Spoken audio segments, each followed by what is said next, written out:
오늘 성경 말씀은 요한복음 7장 40절에서 53절까지의 말씀입니다.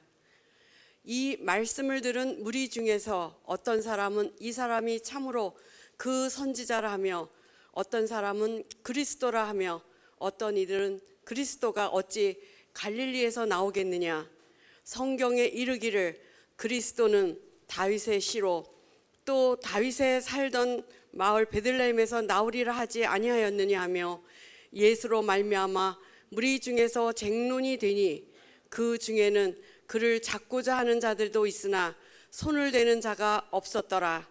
아랫사람들이 대제사장들과 바리새인들에게로 오니 그들이 묻되 어찌하여 잡아오지 아니하였느냐. 아랫사람들이 대답하되 그 사람이 말하는 것처럼 말한 사람은 이때까지 없었나이다 하니, 바리새인들이 대답하되 너희도 미혹되었느냐. 당국자들이나 바리새인 중에 그를 믿는 자가 있느냐. 율법을 알지 못하는 이 무리는 저주를 받은 자로다. 그 중에 한 사람 곧 전에 예수께 왔던 니고데모가 그들에게 말하되 우리 율법은 사람의 말을 듣고 그 행한 것을 알기 전에 심판하느냐. 그들이 대답하여 이르되 너도 갈릴리에서 왔느냐. 찾아봐라. 갈릴리에서는 선지자가 나지 못하느니라 하였더라. 다 각각 집으로 돌아가고. 아멘. 오늘 우리 어린이들이 좀 많을 줄 알고 설교 원고를 좀 거기에 맞게 만들었는데 자녀들이 거의 없네요. 우리는 지난 주일에 예수님이 우리를 초대하신다는 이야기를 들었어요. 그런데 이 세상에 있는 것들로 우리 마음을 가득 채울 수 있을까요? 돈이 아주 많아서 정말 좋은 신축 아파트에 살아요. 번쩍번쩍 비싼 자동차를 타면 행복할 것 같죠? 최신 핸드폰을 가졌어요. 태블릿을 선물 받았어요. 그러면 어떨까요? 처음엔 정말 기쁘겠지만 이상하게 금방 시들해지고 말죠. 아무리 재미있는 장난감을 가지고 놀고 좋아하는 게임을 밤새도록 해도 시간이 지나면 다시 마음이 텅 빈 것처럼 허전해져요. 공부를 잘해서 칭찬을 받거나 상을 받아도, 멋지게 또 일을 잘해서 성공을 해도 그 기쁨이 그렇게 오래 가지는 않거든요.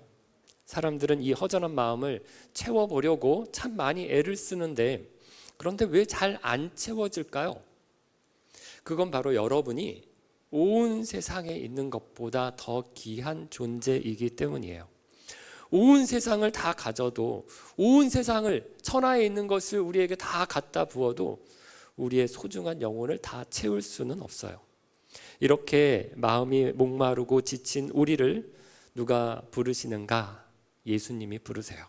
예수님은 누구든지 목마르거든 내게로 오라고, 내게로 와서 마시라고, 배에서 생수의 강이 흘러나오게 하겠다라고 말씀하셨어요. 탕자의 비유가 이걸 잘 표현해 주는데, 부자 아버지에게 두 아들이 있었죠. 둘째 아들이 어느 날 아버지에게 이렇게 말했어요. 아버지 돌아가시면 제게 줄 유산이 있잖아요. 아버지 돌아가실 때까지 제가 못 기다릴 것 같아요. 어차피 주실 거 지금 주세요. 아버지가 살아계신데도 불구하고 유산을 달라고 하거든요. 아주 나쁜 아들이죠. 하지만 아버지는 그 아들에게 유산을 주었고요. 둘째 아들은 그 유산을 받아서 집을 떠났어요. 집을 떠난 둘째 아들은 처음엔 굉장히 신이 났어요. 돈을 펑펑 쓸고 먹고 마시고 친구들과 어울려서 노느라 정신이 없었어요. 처음엔 정말 행복했을 거예요. 하지만 그 즐거움이 계속 되었을까요? 아니에요. 그렇지 않았어요. 돈이 다 떨어지자 친구들도 모두 떠나버리고 나중에는 돼지가 먹는 밥이라도 먹고 싶을 만큼 아주 배고프고 비참해졌어요. 그때 누가 생각났을까요? 아버지예요. 아버지 집에는 종들도 굶지 않는데 나는 여기서 굶어 죽겠구나 고민을 하다가 결국 아버지에게로 돌아가기로 결정을 하죠. 그런데 아버지가 어떻게 합니까? 거지꼴이 되어서 오는 아들을 멀리서부터 알아봤어요. 그리고 달려가서 그 아들을 꼭 안아주고 다시 아들로 받아주죠. 큰 잔치를 베풀어서 기뻐했다고 합니다. 여러분, 내 마음대로 살면 행복할 것 같아요. 그런데 행복할까요? 만족할까요? 잠깐은 좋아요. 며칠은 재밌어요. 하지만 영원한 만족은 없어요. 금방 힘들고 어려운 일이 생겨요. 후회하게 돼요. 하나님 아버지를 떠나서는 우리 마음에 참된 만족이 없다는 거예요. 에덴 동산의 아담과 하와도 마찬가지였죠. 하나님 없이 내 마음대로 자유롭게 살아볼 거야 라고 생각했어요. 그래서 하나님을 떠나니까 누가 찾아왔느냐? 사단이 찾아와서 자기를 종을 삼았어요. 죄의 멍에를 지게 만들었어요. 하나님이 아니라 이제 사단이 주인 되었어요. 내가 주인대로, 내가 주인으로 살 거야, 내 마음대로 살 거야, 자유롭게 살 거야. 그런데 그게 아니라 사단이 시키는 대로 살게 되었어요. 하나도 안 자유롭게 되었어요. 사단은 우리를 막 고문하거나 채찍으로 때리거나 그렇게 하지 않아요. 오히려 달콤한 것으로 미끼를 던져서 우리를 유혹해요. 자기를 따라오라고 손짓해요. 그런데 그렇게 따라가다 보면 어디로 갈까요? 죄의 삭은 사망이다, 죽음이라고 했거든요. 그래서 우리는 꼭 아버지께로 돌아가야 하는데 어떻게 하나님 아버지께 갈 수 있을까요? 예수님이 그 길을 우리에게 알려주셨어요. 나를 통하지 않고는 아버지께로 갈 자가 아무도 없다라고 하셨어요. 누구든지 목마르거든 내게로 와서 마시라라고 우리를 부르셨어요. 이 초대의 말씀을 듣고 사람들이 어떻게 반응을 했을까요? 오늘 성경 말씀이 바로 그 이야기를 하고 있는데요. 여러분, 예수님은 말씀을 딱 하고 나서 마치자마자 자 이제 됐지요? 돌아가세요. 집에 가세요. 그러고 쌩하니 돌아서시는 분이 아니세요. 말씀을 들려주신 후에 사람들이 어떻게 반응하는지 아주 자세히 사랑 가득한 눈으로 우리를 지켜보세요. 성경을 보면 예수님의 말씀만 적혀 있는 게 아니에요. 그 말씀을 듣고 사람들이 어떻게 반응했는지를 꼭 같이 기록하고 있거든요. 제자들이 어떻게 반응했는지, 니고데모는 어떻게 했는지, 사마리아 여인은 그 예수님을 만나고 어떤 반응을 보였는지, 38년 된 병자는 어떻게 했는지, 오병이어의 기적을 체험한 사람들은 또 어떤 반응을 보였는지, 말씀을 들은 사람들이 어떻게 행동하고 어떻게 반응했는지를 자세하게 기록하고 있다는 거예요. 예수님이 정말 원하시는 것은 우리가 그냥 말씀을 듣고 귀로만 듣고 끝내는 게 아니에요. 말씀을 들은 뒤에 우리가 어떻게 반응하는지를 보고 싶어 하세요. 예배도 마찬가지인데요. 예배는 우리가 하나님을 만나는 자리예요. 하나님이 우리를 찾아오세요. 그리고 우리가 하나님께 나아갑니다. 하나님이 우리에게 말씀을 주시면 우리가 아멘으로 화답을 하고요. 하나님이 우리에게 은혜를 주시면 우리가 찬양으로 응답을 해요. 하나님이 우리에게 복을 주시면 우리가 감사로 반응을 하는 거예요. 그래서 예배는 그냥 보고 있는 게 아니에요. 영화를 보거나 연극을 보거나 그렇게 보는 듯 관람하는, 구경만 하는 것이 예배가 아니라 우리가 같이 참여하는 것이 예배예요. 놀이공원에 가면 귀신의 집이라는 데가 있어요. 가보신 적 있으세요? 생각해 보세요. 귀신의 집에 껌껌한데 이렇게 들어갔어요. 그런데 갑자기 튕 튀어나와서 귀신이 으아 이러는데 아무 반응이 없어요. 뭐 귀신 나왔네? 야 이거 다 사람이야. 이거 다 알바하는 사람들이잖아. 애쓴다. 뭐 그러면 제일 힘 빠지는 사람 누굴까요? 귀신 역할 하는 사람이 힘 빠질 것 같아요. 재미있는 놀이기구를 탔어요. 막 바이킹을 타서 막 처음부터 이렇게 막 타는데 하나도 즐겁지 않아요. 표정이 무표정이야. 그냥 앉아 있어. 그러면 놀이공원에서 일하는 분들이 진짜 또 맥 빠질 것 같아요. 마찬가지예요. 하나님의 말씀을 들었는데도 우리의 마음이 꼼짝도 하지 않아요. 아무런 반응도 없어요. 그러면 하나님이 얼마나 속상해 하실까요? 말씀을 들으면 생각이 바뀌든지 마음이 찌릿찌릿 어떤 감동이 있든지 우리의 말이, 우리의 행동이 달라지든지 무언가 변화가 있어야 한다는 거예요. 그런 의미에서 오늘 본문이 중요한데, 예수님이 누구든지 목마르거든 내게로 오라, 내게로 와서 마시라 라고 말씀하셨어요. 이 말씀을 들은 사람들은 어떤 반응을 보였을까요? 오늘 본문을 보니까 사람마다 반응이 달랐다라고 해요. 똑같은 말씀을 들었는데 왜 반응은 다양하게 다르게 나타났을까요? 그 이야기를 살펴볼게요. 첫 번째 사람들의 반응이에요. 어떤 사람들은 예수님을 보고 그 선지자라고 했어요. 40절 말씀인데, 이 말씀을 들은 무리 중에서 어떤 사람은 이 사람이 참으로 그 선지자라 하며, 여기서 말하는 그 선지자는 그냥 여러 선지자 중에 한 사람을 말하는 게 아니에요. 아주 옛날부터 이스라엘 백성들은 특별한 선지자를 기다렸어요. 구약의 마지막 선지자인 말라기라고 하는 선지자는 내가 엘리야를 너희에게 보내겠다라고 하는 하나님의 말씀을 예언을 했는데요. 엘리야가 누굽니까? 엘리야 선지자는 기도하면 하늘에서 불이 내려와서 모든 재물을 다 태웠어요. 기도하면 비가 안 오기도 했어요.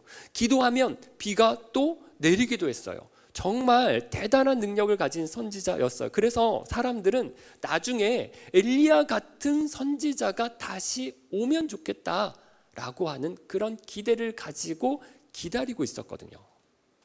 그런데 예수님을 보니까 어때요?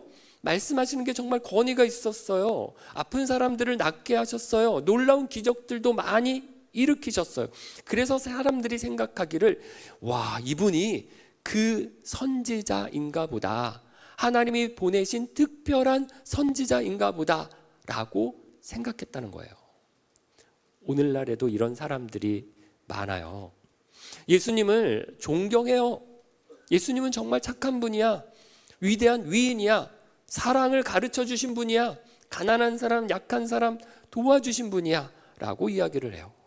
예수님의 가르침이 좋아서 성경을 열심히 읽고 공부하는 사람도 있고요. 심지어 교회를 나오는 사람들도 있어요. 하지만 정말 중요한 걸 안 믿는 사람들이 있어요. 예수님을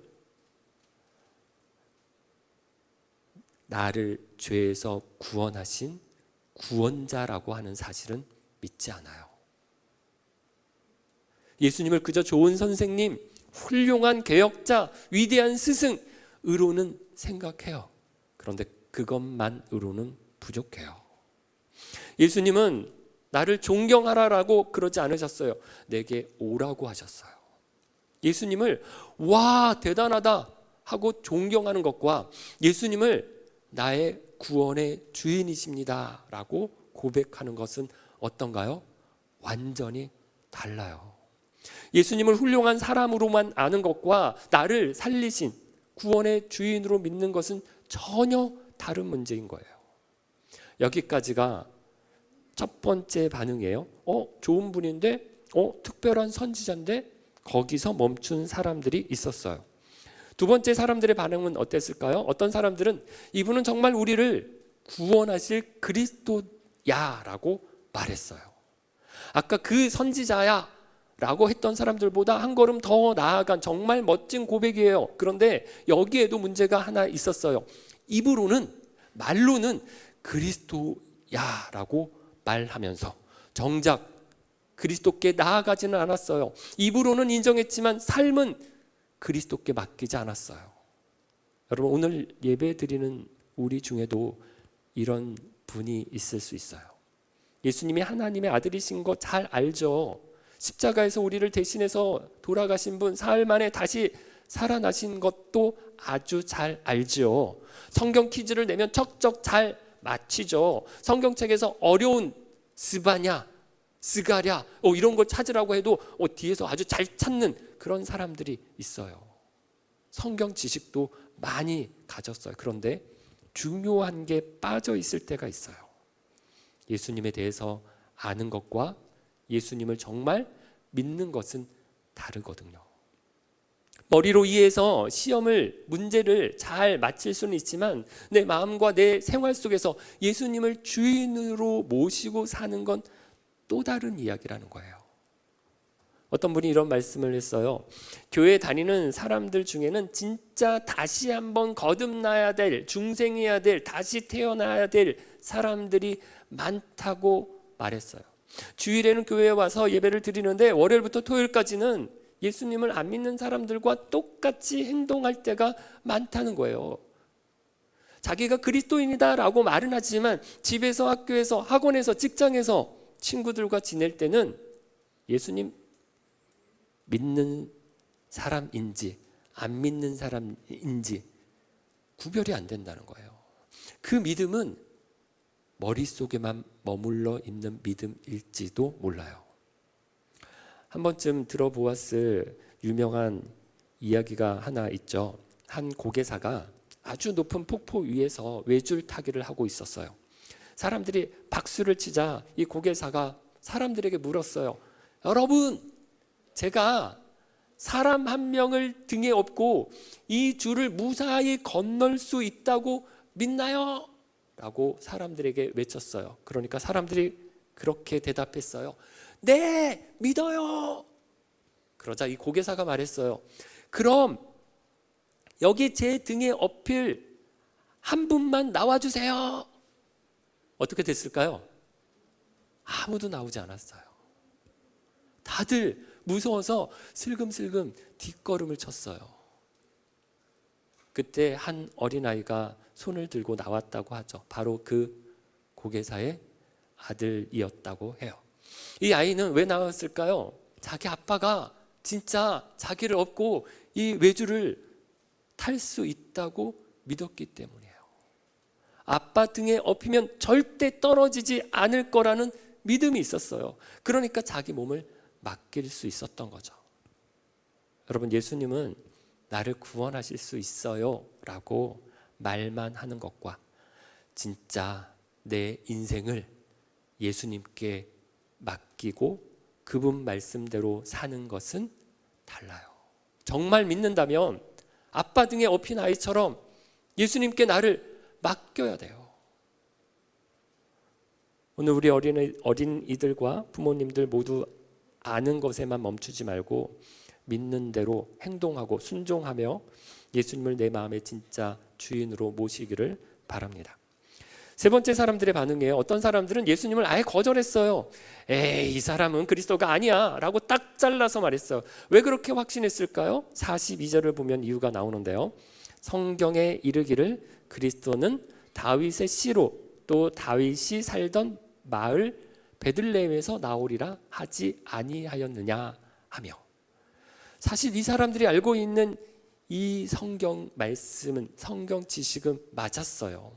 옛날 선지자 중에 미가라고 하는 선지자가 그리스도가 올 텐데 그분은 베들레헴이라고 하는 마을에서 나실 거야 라고 하는 것을 예언했거든요. 그런데 예수님은 갈릴리 사람이잖아, 그러니 그리스도가 아니야 라고 확신했던 거예요. 그런데 이 사람들은 정작 중요한 걸 몰랐어요. 예수님이 갈릴리에서 어린 시절부터 자라셨기 때문에 갈릴리에서 태어나신 것처럼 보였어요. 하지만 예수님은 실제로 어디에서 태어나셨어요? 베들레헴에서 태어나셨어요. 자기가 다 아는 것도 아니에요. 우리가 어떻게 하나님을 다 알겠어요? 그런데 내가 아는 것만 가지고 내 생각엔 절대 아니야, 틀렸어, 마음의 문을 콱 닫아버리는 사람들이 있어요. 여러분, 성경을 많이 안다고 해서 다 잘 믿는 건 아니에요. 가끔은 내 기준을 가지고 하나님을 판단하려고 할 때가 있어요. 내 머리로 이해가 되면 믿고 이해가 되지 않으면 안 믿어, 이러는 사람이 있어요. 참 위험한 생각이라고 생각해요. 오늘날에도 어떤 사람들은 이렇게 말해요. 노아의 방주 이야기는 지어낸 이야기일 거야. 뭐 바다가 갈라져서 건넜다고? 이게 가능해? 이렇게 생각하죠. 기준이 하나님의 말씀이 아니라 내 생각이 되어버린 거예요. 내가 이해할 수 있는 것만 믿고 이해되지 않는 건 지워버리면 우리는 결국 하나님을 우리 손바닥만큼 작게 만드는 것과 같아요. 하지만 여러분, 하나님 말씀인 성경은 우리의 생각보다 훨씬 더 크고 놀라워요. 우리의 머리로는 다 이해할 수 없는 신비한 일이 이 안에 가득해요. 우리가 하나님을 알 수 있는 유일한 길은 바로 이 성경 말씀이에요. 예수님이 누구신지, 우리를 얼마나 사랑하시는지도 성경이 우리에게 알려주기 때문에 우리가 알 수 있는 거거든요. 그런데 만약에 성경이 가짜라면 우리는 하나님도 알 수 없고요, 예수님도 만날 수가 없어요. 그래서 여러분, 내 생각보다 하나님의 말씀을 더 소중하게 여기기를 바라요. 내 고집보다 성경 말씀을 더 붙들기를 바라요. 내 생각에는 이래 라고 말하기 전에 하나님 말씀에는 뭐라고 하셨지? 라고 먼저 묻기를 바라요. 내 기준으로 하나님을 판단하지 않고 하나님의 말씀 앞에서 네, 하나님, 순종하기를 바라요. 네 번째 반응은 조금 무시무시한데요. 어떤 사람들은 예수님을 붙잡아서 죽이려고 했어요. 44절 말씀을 보면 그 중에는 그를 잡고자 하는 자들도 있으나 손을 대는 자가 없었더라. 대제사장과 바리새인들이 아랫사람들, 아마 성전 경비대라고 보여져요. 이들에게 명령을 했어요. 당장 가서 그 예수를 잡아오라고 시켰어요. 그런데 이상한 일이 벌어졌어요. 경비병들이 예수님을 잡으러 갔다가 가만히 서서 그 예수님의 말씀을 듣게 된 거예요. 그리고는 빈손으로 그냥 돌아왔어요. 예수님을 잡아오지 않았어요. 화가 난 바리새인들이 왜 안 잡아왔어? 라고 야단을 쳤어요. 그때 경비병들이 뭐라고 대답을 했죠? 46절입니다. 아랫사람들이 대답하되 그 사람이 말하는 것처럼 말한 사람은 이때까지 없었나이다 하니, 와 하고 예수님을 잡으려고 갔던 사람들이 오히려 예수님의 말씀을 듣고 그 말씀에 마음이 사로잡혔어요. 붙잡혔어요. 그래서 그냥 돌아온 거예요. 예수님의 말씀에는 사람의 마음을 움직이는 힘이 있어요. 권위가 있기 때문이에요. 그래서 바리새인들이 경비병들에게 말하기를 너희도 미혹되었느냐라고 하면서 화가 나서 호통을 쳤어요. 바로 그때 한 사람이 용기 있게 일어났는데 이름이 니고데모라고 하는 사람이에요. 여러분, 니고데모 들어본 적 있으시죠? 요한복음에 우리가 이미 살펴봤던 사람이에요. 예전에는 사람들의 눈이 무서워서 깜깜한 밤에 몰래, 사람들 몰래 예수님을 찾아왔던 사람이에요. 처음엔 부끄러움도 많고 걱정도 많았던 니고데모가 이제는 그 무시무시한 바리새인들 앞에서 당당하게 일어나서 예수님을 편들기 시작했어요. 51절, 우리 율법은 사람의 말을 듣고 그 행한 것을 알기 전에 심판하느냐라고 하면서 섣부르게 예수님을 잡으려고 하는 바리새인들을 말렸어요. 니고데모는 처음에는 밤에 몰래 예수님을 찾아왔지만 이제는 공개적으로 예수님을 변호하는 사람이 되었어요. 그리고 요한복음 19장에 가면 또 한 번 니고데모가 등장하거든요. 예수님이 십자가에서 돌아가신 후에 제자들은 다 도망가고 다 흩어졌어요. 그때 니고데모는 아리마대 사람 요셉과 함께 예수님의 장례를 치러줬어요. 끝까지 예수님 곁에 남는 제자가 되었던 거예요. 여러분, 어떤 사람은 예수님을 만나고 빨리 변해요. 사람마다 변하는 모습이 다 달라요. 베드로처럼 예수님을 만나자마자 와, 예수님 하고 제가 가지고 있는 거 다 버리고 그물도 버리고 배도 버리고 예수님을 쫓겠습니다 라고 하는 사람이 있어요. 하지만 니고데모처럼 천천히 조심스럽게 믿음이 자라는 사람도 있어요. 그래서 우리는 다른 사람을 보면서 저 친구는, 저 사람은 왜 이렇게 믿음이 안 자랄까? 그렇게 조급하지만 또 기다려줄 필요가 있어요. 신앙생활은 100m 달리기 하고 끝나는 게 아니라 끝까지 완주하는 마라톤과 같아요. 겉으로는 예수님을 제일 잘 따르는 것처럼 보였던 사람 가룟 유다는 결국 예수님을 배신하고 떠났어요. 하지만 천천히 자랐던 니고데모는 끝까지 예수님 곁에 남았어요. 사랑하는 빛속은 가족 여러분, 오늘 우리는 참 신기한 장면을 보았어요. 예수님은 모든 사람들에게 똑같은 말씀을 하셨어요. 똑같이 말씀하셨어요. 목마른 사람은 다 내게로 오라고, 누구든지 오라고 말씀하셨어요. 하지만 이 말씀을 들은 사람들의 반응은 어땠다라고요? 다 달랐다고요. 누구는 훌륭한 선지자다 라고 말하고 멈췄어요. 누구는 그리스도네 라고 말은 해요. 하지만 자기 삶을 맡기지는 않았어요. 또 어떤 사람은 갈릴리에서 무슨 그리스도가 나오냐라고 하며 성경을 근거로 거절한 사람도 있었어요. 어떤 사람은 예수님을 붙잡아 죽이려고 했던 사람도 있었어요. 하지만 그 중에는 니고데모처럼 조용하지만 아주 분명하게 예수님 편에 섰던 사람도 있었어요. 같은 말씀에 다른 반응을 보였어요. 여러분, 우리가 예수님을 믿게 된 건 당연한 일이 아니에요. 정말 놀라운 기적이에요. 예수님이 씨 뿌리는 비유를 말씀하셨어요. 말씀의 씨앗이 뿌려져요. 하나님 나라의 복음의 씨앗이 뿌려질 때 어떤 씨는 길가에 떨어지고 어떤 씨는 돌밭에 떨어지고 어떤 씨는 가시밭에 떨어졌어요. 하지만 오직 좋은 땅에 뿌려진 씨만 자라서 열매를 맺는다고 하셨거든요. 하나님의 말씀이 내 마음에 쏙 들어와서 믿어지고 내 삶을, 내 생각을, 내 행동을 바꾸는 건 하나님이 주신 정말 큰 은혜예요. 선물이에요.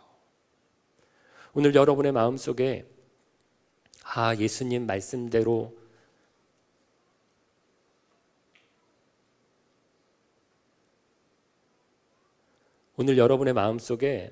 예수님 말씀대로 살아야지 라고 하는 마음이 조금이라도 있다면 그건 여러분 안에 기적이 일어났다는 증거예요. 참 감사한 일이죠. 이제 우리 스스로에게 한번 물어볼까요? 나는 오늘 예수님 말씀을 그냥 귀로만 들었나요? 아니면 그 말씀대로 살기로 마음을 먹었나요? 나는 예수님을 그냥 유명한 분이야, 좋은 선생님이야 라고만 아나요? 아니면 진짜 나의 구원의 주인으로 모셨나요? 오늘 성경 말씀의 마지막 절은 이렇게 끝나는데요. 다 각각 집으로 돌아가고. 사람들은 예수님의 말씀을 들었어요. 그 말씀에 대해서 서로 자신의 생각도 이야기를 나누었어요. 하지만 어떻게 했다라고요? 결국 그냥 다 각각 자기 집으로 돌아가 버렸대요. 여러분은 어느 쪽인가요? 오늘 예배 가운데 말씀을 들었잖아요. 어떤 반응을 보일 건가요? 또 하나의 말씀, 또 하나의 설교로 듣고 그냥 흘려보낼 건가요? 아니면 예수님께 한 걸음 더 가까이 나아갈 건가요? 예수님을 그냥 좋은 위인으로만 알 건가요? 아니면 하나님의 아들, 내 삶의 주인으로 모실 건가요? 예수님은 오늘도 저와 여러분을 부르세요. 누구든지 목마르거든 내게로 오라. 내게로 와서 마시라. 우리를 초대하세요. 그 부르심에 믿음으로 반응하여 예수님을 내 삶의 주인으로 모시고 예수님의 인도하심을 따라서 살겠습니다. 결단하는 저와 여러분 되기를 주의 이름으로 축원합니다. 함께 찬양 드리겠습니다. 주의 말씀 앞에 선 우리가 다 주의 말씀 앞에 선 사람들입니다. 그 말씀 앞에 아멘으로 응답하고 참된 예배자, 하나님 나라 백성, 군사로 살아가기로 결단하며 함께 찬양 드리겠습니다.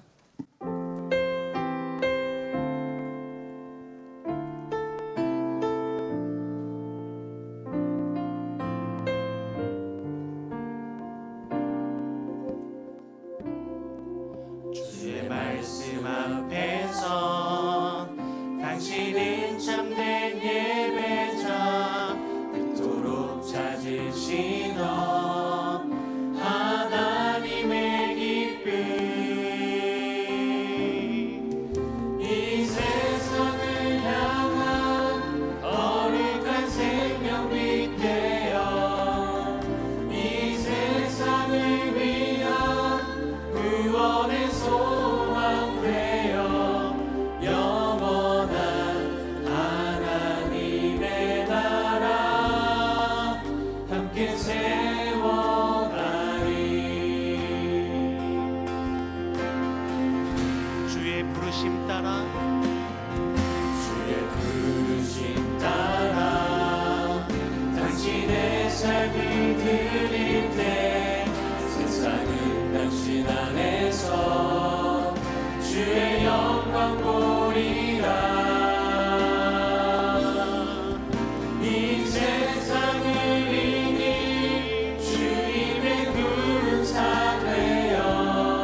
예수님이 우리를 부르십니다. 누구든지 목마르거든 내게로 오라고, 내게로 와서 마시라고 말씀하십니다. 그 말씀을 우리가 다 함께 같은 말씀을 들었습니다. 그러나 사람들의 반응은 다양하게 나타났다고 말씀합니다. 오늘 말씀 앞에서 어떻게 반응할 건가요? 여전히 세상의 것을 추구하며 세상의 것으로 나를 채우는 일을 하면서 살아갈 건가요? 아니면 영원히 목마르지 않는 우리 예수님 그분의 말씀으로 나를 채우실 건가요? 예수님 그저 좋은 선생님, 훌륭한 예언자, 선지자가 아니라 나의 구원의 주인이십니다. 나의 죄를 용서하신 하나님의 아들이십니다. 나의 삶을 지키시고 인도하시는 주인 되시는 분이십니다 라고 고백하면서 그 말씀 앞에서 말씀 따라 말씀의 인도하심을 받아 예수의 제자로 살아가겠습니다 고백하고 결단하며 이 시간 함께 기도하겠습니다.